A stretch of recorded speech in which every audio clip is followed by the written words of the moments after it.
ప్రేక్షక మహాశులకు నమస్కారం. ఈరోజు మనం స్వప్న మల్టీ సూపర్ స్పెషాలిటీ హాస్పిటల్ వైద్యులు యజమాని ఎస్ శశికాంత్ సార్ దగ్గరికి వచ్చినాము.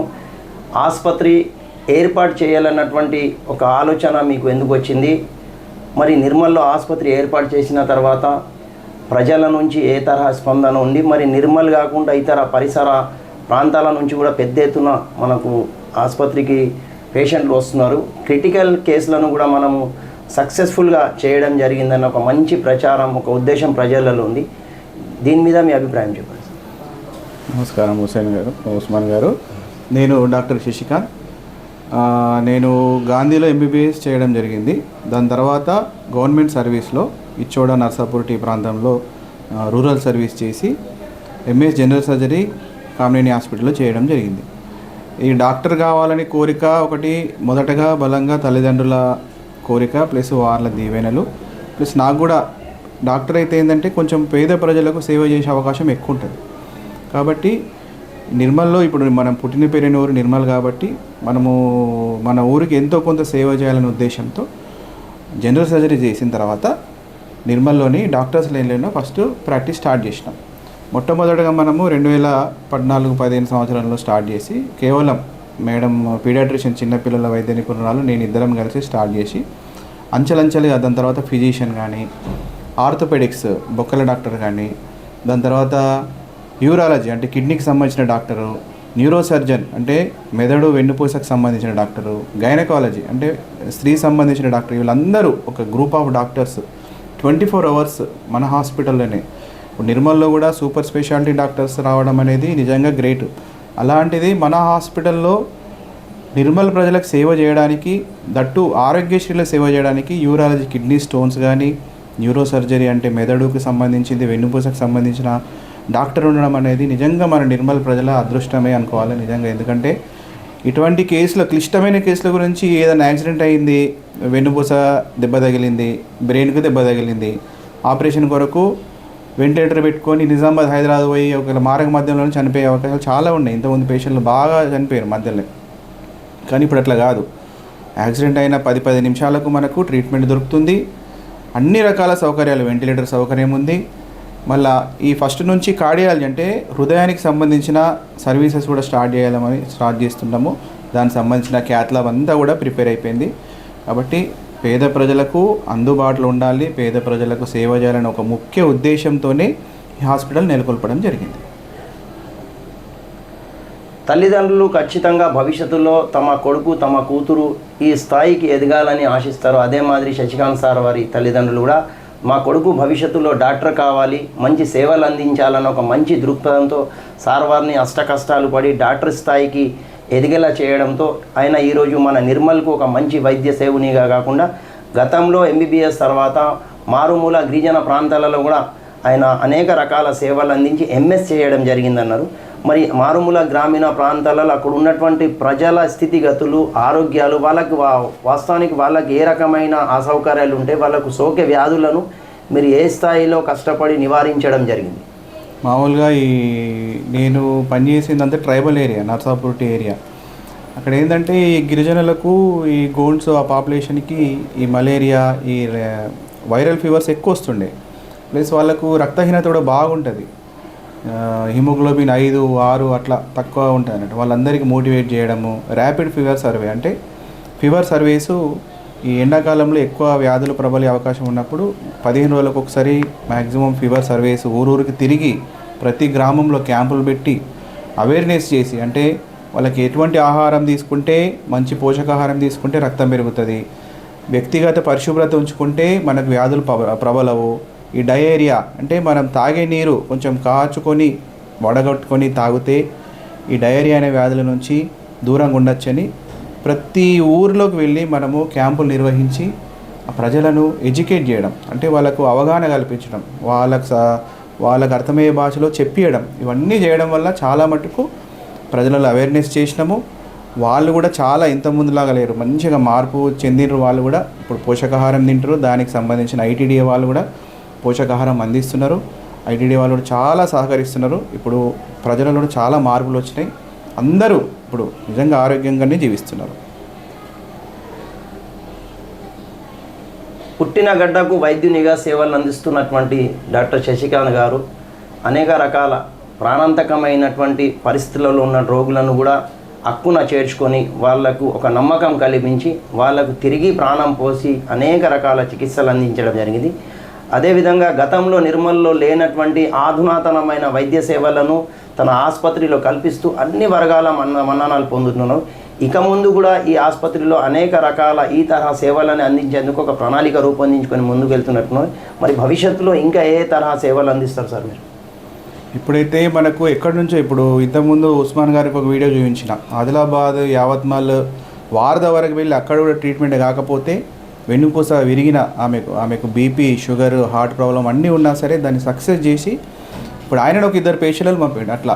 ఎందుకంటే మనం ఇచ్చే సర్వీస్ బట్టి జనాలలో మౌత్ పబ్లిసిటీ, ఒకటి చేతి గుణము అని 2-3 ఉంటాయి.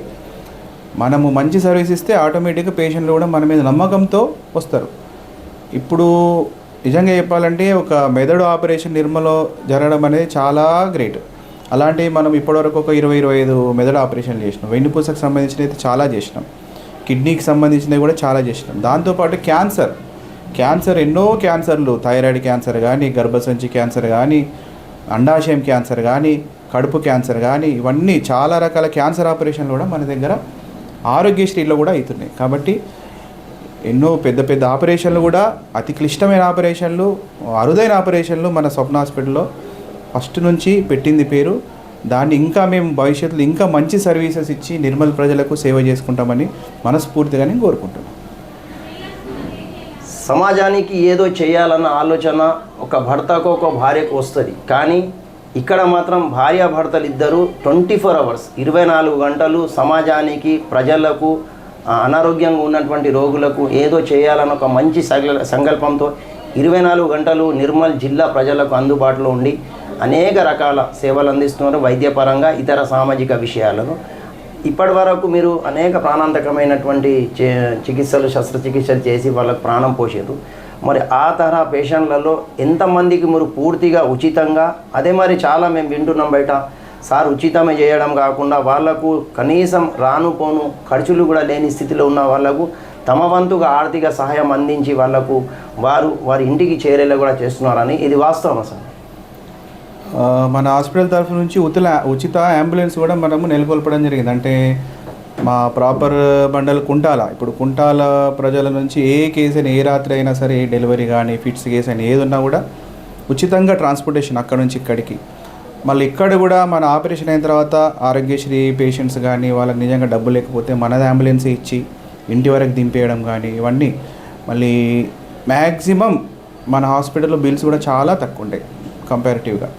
అదొకటి నేను సర్వీస్ చేస్తున్నా. ప్లస్ ఎంత వీలైతే అంత వాళ్ళకి ఆరోగ్యశ్రీ వచ్చేలాగానే చూస్తున్నా. కంపల్సరీ ఏంటంటే స్టోన్స్కి ఆరోగ్యశ్రీ వస్తుంది, బోన్స్ బ్రేక్ అయినా అంటే బొక్కలు ఇరిగిన ఆరోగ్యశ్రీ వస్తుంది, తర్వాత మెదడుకు సంబంధించిన దానికి ఆరోగ్యశ్రీ, వెన్నుపూసకు సంబంధించిన దానికి ఆరోగ్యశ్రీ, క్యాన్సర్ చికిత్సలు కూడా ఆరోగ్యశ్రీ. కాబట్టి మనం మ్యాక్సిమం ఎంతవరకు వీలుంటే అంతవరకు పబ్లిక్ సర్వీస్ చేద్దామని, ప్లస్ మ్యాక్సిమం ఆరోగ్యశ్రీలు పెడదామని చూస్తున్నాం. దాంతో ఇంకా ఈ ఫస్ట్ నుంచి కార్డియాలజీ అంటే గుండెకి సంబంధించిన స్టెంట్లు ఇవన్నీ కూడా మనం ఆరోగ్యశ్రీలో చేద్దామని ప్లాన్ చేస్తున్నాము.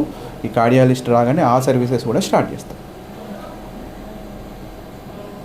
సార్ మీ ఇన్ని ఏళ్ళ ఈ వైద్య సేవలలో క్రిటికల్గా అంటే మీకు టెన్షన్కు పెట్టినటువంటి ఏదన్నా కేసు, అంటే ఇది అవుతుందా కాదా, కానీ దాన్ని కూడా అవుతుందని నిరూపించి ప్రజలలో ఒక మంచి నమ్మకాన్ని కలిగించినటువంటి పరిస్థితులు ఉన్నాయి.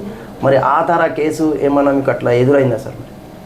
యాక్చువల్గా ప్రతి సర్జరీ డిఫరెంట్, అంటే ఏ సర్జరీ అయినా డిఫరెంట్ సర్జరీయే.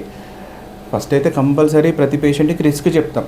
నిజంగా వాళ్ళు మన మీద నమ్మకం ఉంచుతారు కాబట్టి సరే ఏమన్నా కానీ మేమున్నాం, మీరు రిస్క్ తీసుకొని చేయండి అని చేసిన కేసులు చాలా సక్సెస్ అయినాయి. ఎందుకంటే ఆపరేషన్ అంటేనే రిస్క్, మత్తు రిస్క్ ఉంటుంది, అంటే అనస్థీషియా రిస్క్ ఉంటుంది. ఆపరేషన్ తర్వాత ఇప్పుడు బ్రెయిన్ అనుకోండి, బ్రెయిన్ సర్జరీ చేస్తే వెంటిలేటర్ పెట్టాల్సి వస్తుంది. క్యాన్సర్ సర్జరీస్ అంత తొందరగా వాళ్ళకు మారడం కానీ, బయటపడడం కానీ, దాని తర్వాత కీమోథెరపీ ఇవన్నీ ఉంటాయి. వాళ్ళు మన మీద నమ్మకం ఉంచి మీరు చేయండి, మీ మీద నమ్మకంతోనే మేము వచ్చినాము, మాకు ఎవరో చెప్పిండ్రు, వాళ్ళు చెప్పడం వల్ల మేము ఇక్కడికి వచ్చినామని మా మీద నమ్మకం పెట్టుకొని మాకు ఫుల్ ఫ్రీడమ్ ఇస్తారు. వాళ్ళు ఇస్తేనే మేము ఆపరేషన్ చేయగలుగుతున్నాం. అట్లా చేసి చాలా చాలా చాలా సక్సెస్ఫుల్గా ఉన్నాం ఈరోజు. నిర్మల్ స్వప్న ఆసుపత్రికి చాలామంది ప్రాణాంతకమైన స్థితిలో ఉండి వారి బంధువులో సంబంధితులో ఆసుపత్రికి ఏడ్చుకుంటూ వస్తూ ఆ రోగి చికిత్స అనంతరం నవ్వుతూ ఆనందంగా తీసుకువెళ్ళడమే కాకుండా ఇక్కడ వైద్య సేవలు అందించినటువంటి వైద్యులతో పాటు సిబ్బందిని సన్మానించిన సందర్భాలు కూడా అనేకంగా ఉన్నాయి.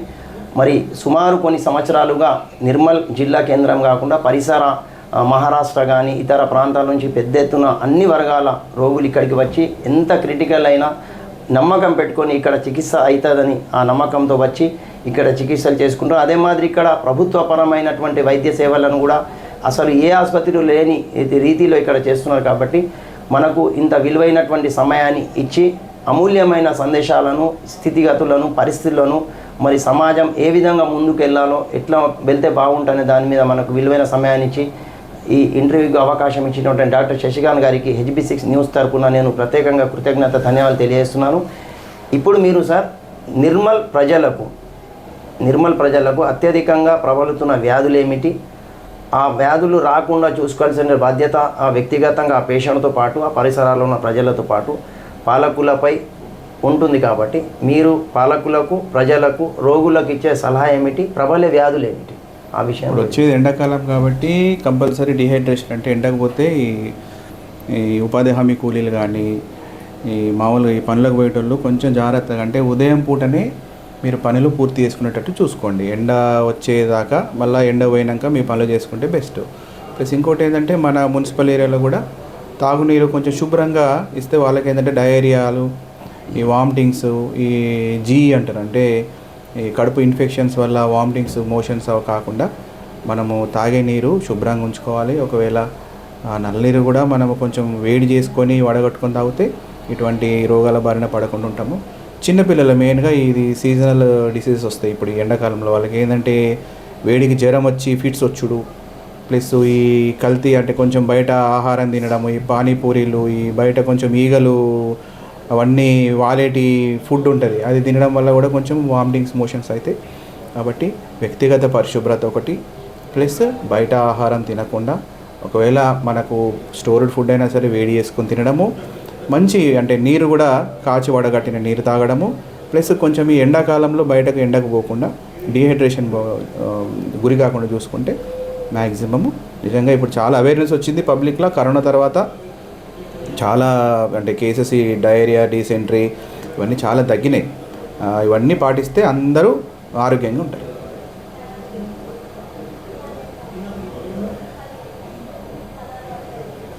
వ్యక్తిగత పరిసరాల శుభ్రత పాటించడంతో పాటు బయట అక్కడిక్కడ సంచార వ్యాపారాలు ఏవైతే ఉంటాయో వాటిల్లో లభించే పండ్లు ఫలాలను తినే ముందు కొద్దిగా జాగ్రత్తలు పాటించాలని డాక్టర్ శశికాంత్ గారు సూచించడం జరిగింది. వీరు ఇచ్చినటువంటి సలహా సూచనలను మనమంతా కలిసి పాటించి ఈ రోగాలు రాకుండా చూసుకుందాం. మాకు ఈ విలువైన సమయం ఇచ్చినందుకు మరోమారు మేము సార్ వారికి కృతజ్ఞత ధన్యవాదాలు తెలియజేస్తున్నాం. Thank you. మస్తు ఇచ్చిన